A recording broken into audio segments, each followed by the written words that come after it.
When I started first, oysters were oysters. Now all the different oysters from all the different bays in the country, they have their own brand names and they have their own tastes and they have their own uniqueness. Restaurants are now showcasing what region oysters are coming from. You've got a choice of oysters on some menus. It's not just half a dozen or a dozen. They now have a story.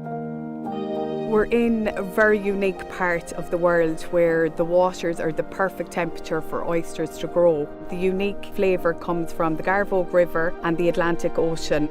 It's hard to know what the X ingredient is to make a really nice oyster. Ben Bulben is a limestone mountain, and I think you get a lot of really good trace elements coming down there, and maybe that's what makes them unique in flavour. A lot of the nutrients come down through the burn and then hit the bays at certain spots. And even though we work with two farmers and they're only a few miles apart from each other, the oysters taste differently, and that's because of the whole influence between the land and the sea and where it's coming into.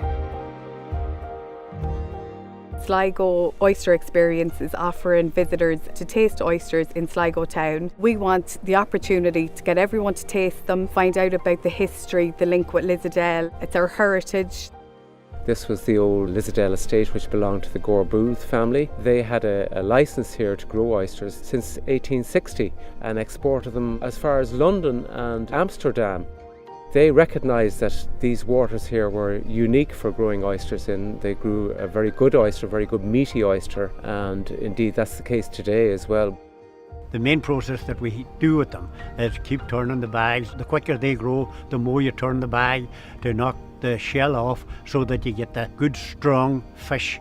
We always try and get better quality all the time, and with experience we got better at it.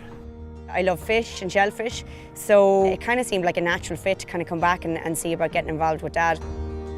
It's great to see the next generation having the interest in it. If people come in to us and taste our oysters, we would ask them, okay, where are you going next? And they might say, well, we're going to Sligo. And we would say, well, there's somebody up in Sligo that's doing the same as we're doing. Through the Taste the Atlantic, we're working together in harmony with one another. When you combine the Wild Atlantic Way and Taste the Atlantic, it's allowing a kind of a unique experience for any tourist from any part of the world to be able to drive along the wonderful coastline and taste what we have to offer there.